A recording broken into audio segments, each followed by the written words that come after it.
maa ngi leen di nuyu yéen ñëpp kenn ku nekk ci turam ak ci santam mais di leen jéggalu également parce que tout le monde sait que ñi ngi waaj ko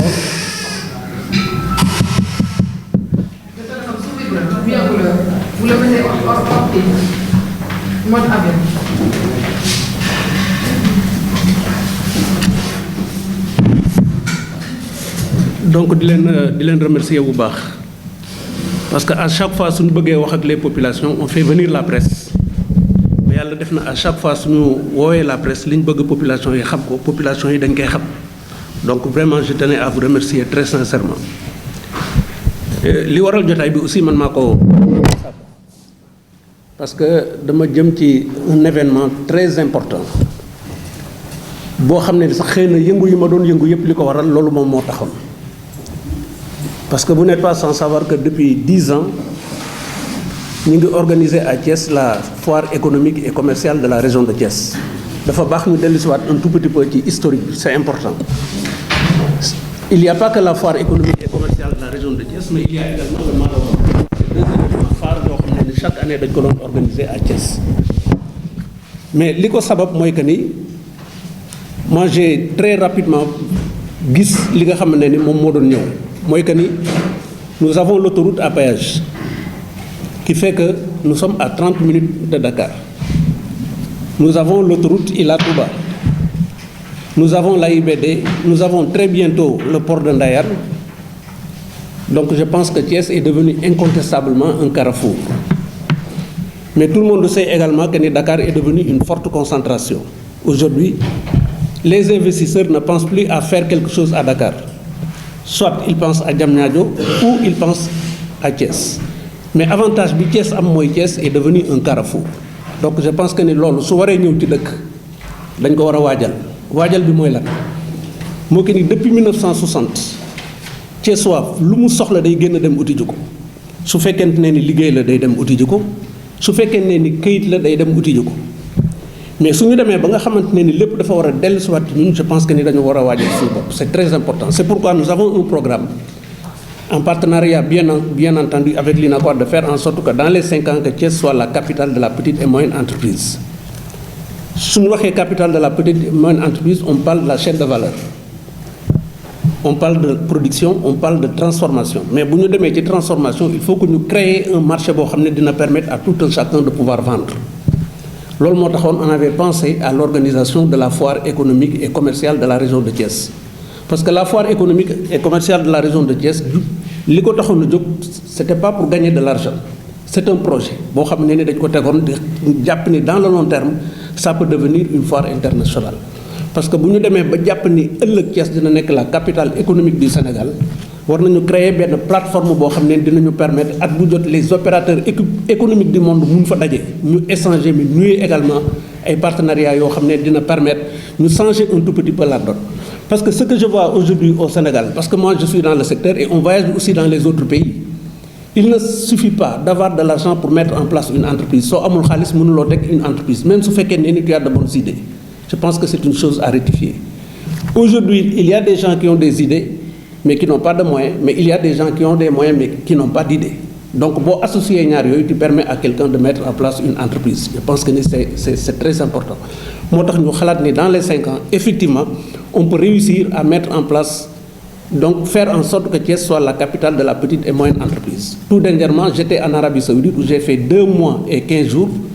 j'ai rencontré des partenaires yoo xam ne ni benn xalaat la ñu am mooy ñëw au Sénégal investir te tout le monde cherche à venir au Sénégal investir te jàpp naa ni ñooñu bu ñuy ñëw ce n'est pas Dakar ni Diamniadio mais je pense que c'est à Thiès donc dafa baax ñu fexe waajal waa Thiès waajal suñu bopp ba nga xam ne ni place yi nga xam ne ni dañ faa war a toog ñu toog fa suñ ko deful ñi nga xam ne ni ñoo doon utiliser depuis 1960 ñooy ñëwaat toog ci place yooyu di ñu utiliser je pense que aujourd'hui li important mooy que ni ñu fexee nekk ay employeurs au lieu de continuer à être des employés donc loolu moom moo taxaw na jóg la foire économique et commerciale de la région de Thiès et que dañu avancé woon même dans la chose parce que demoon nañ ba waxtaan ak ay kilifa pour am ay espaces yoo xam ne dañ fa waroon construire un centre international d'échange je pense que c'est important mu nekk benn infrastructure multifonctionnelle boo xam ne ni mën na abriter ay foires mais mën na abriter également d'autres événements parce que su fekkee ne ni à chaque fois qu'on veut faire quelque chose à Thiès il faut aller à Saly je pense que ni war nañu xalaat un tout petit peu suñu bopp. La preuve mooy que le dernier Malo d'or que j'ai organisé je l'ai organisé à Saly par manque d'infrastructure au niveau donc de la ville de Thiès donc yooyu dafa bokk ci yi nga xamante ne ni moom la ñuy xalaat. Alors bi ñu demee ba nga xamante ne ni la foire économique et commerciale dem na ba nekk d'ailleurs une foire sous-régionale mais am leneen loo xamante ne ni daf ñu dab mooy la zone de libre-échange continental africain. Parce que la zone de libre-échange continental africain, c'est non seulement un marché, mais c'est aussi une compétition. Moi, je suis dans le cœur du secteur privé national. Et je l'ai toujours dit également en réunion, on ne peut pas continuer à travailler avec des produits qui nous viennent de la Chine, des produits qui viennent de la Turquie ou des produits qui viennent de Dubaï. La zone de libre-échange, li ko tax a jóg mooy promouvoir les produits locaux.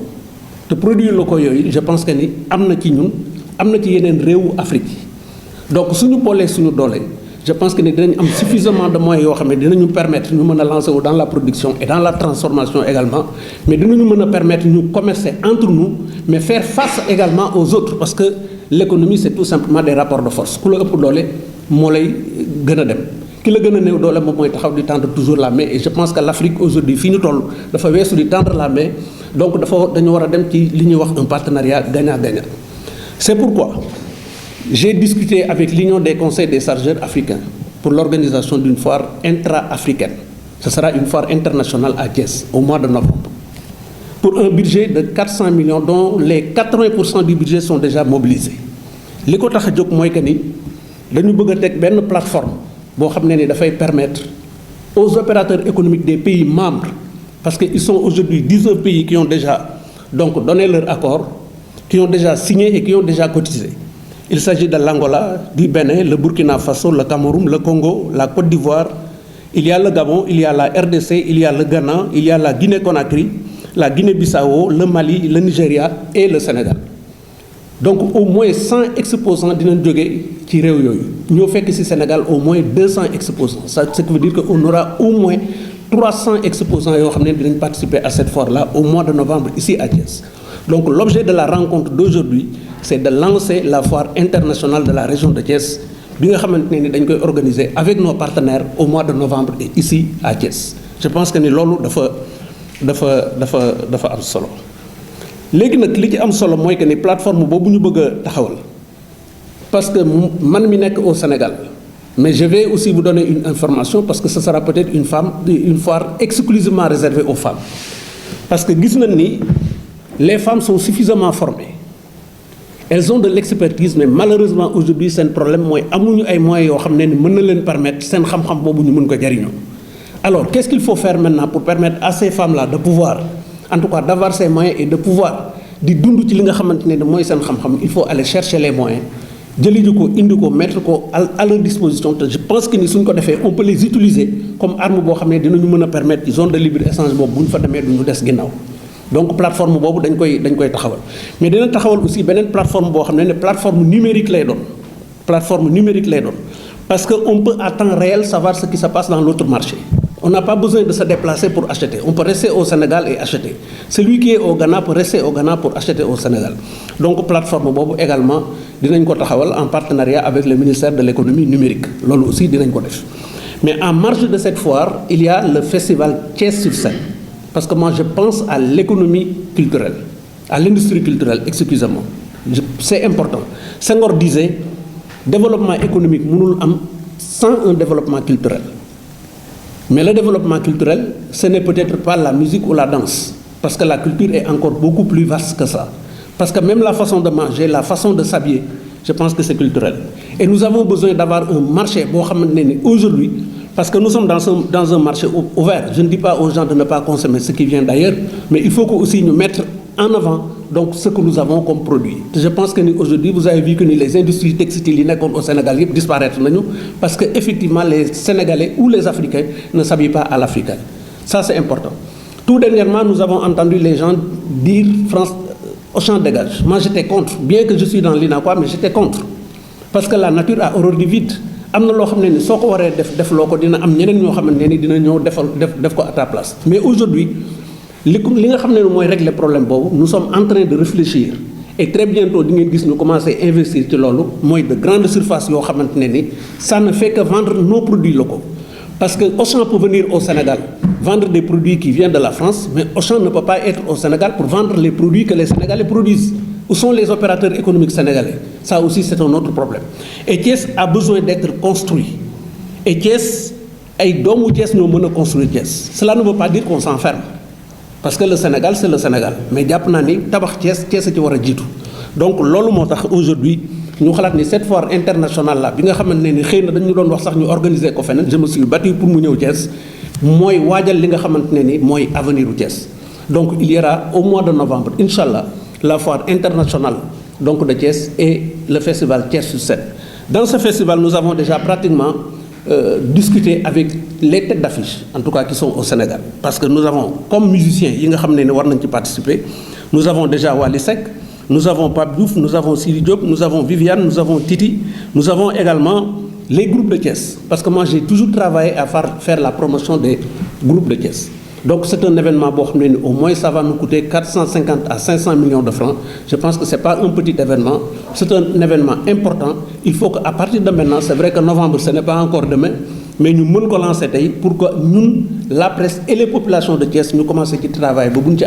Vraiment confiance, ces pays africains là portent nous avons une déception, tout simplement parce que nous ne pouvons pas réussir. Donc vraiment, j'ai appelé la presse pour dire qu'au mois de novembre, il y aura la foire internationale de Thiès. Peut-être que l'événement ne se tiendra pas au niveau de la promenade des Thiessois. Ça, c'est clair. Parce que la promenade des Thiessois a une Parce qu'avant d'organiser la foire et le Malodor, pratiquement, il n'y a pas beaucoup de choses qui sont organisées au niveau de la promenade. Moi, j'ai contribué à faire la promotion de la promenade. Mais si nous avons une promenade, nous avons Thiès, je donne tout à Thiès, je préfère délocaliser mes événements. Délocaliser ne veut pas dire sortir de Thiès, de toute façon. L'événement se tiendra ici à Thiès, le festival et la foire, mais ça ne se tiendra pas au niveau de la promenade. C'est ça là où on est.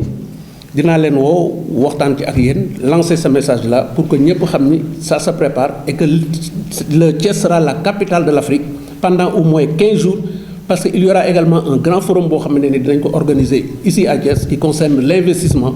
Lolo aussi solo. Parce que nous avons les ressources humaines, mais nous avons également les espaces.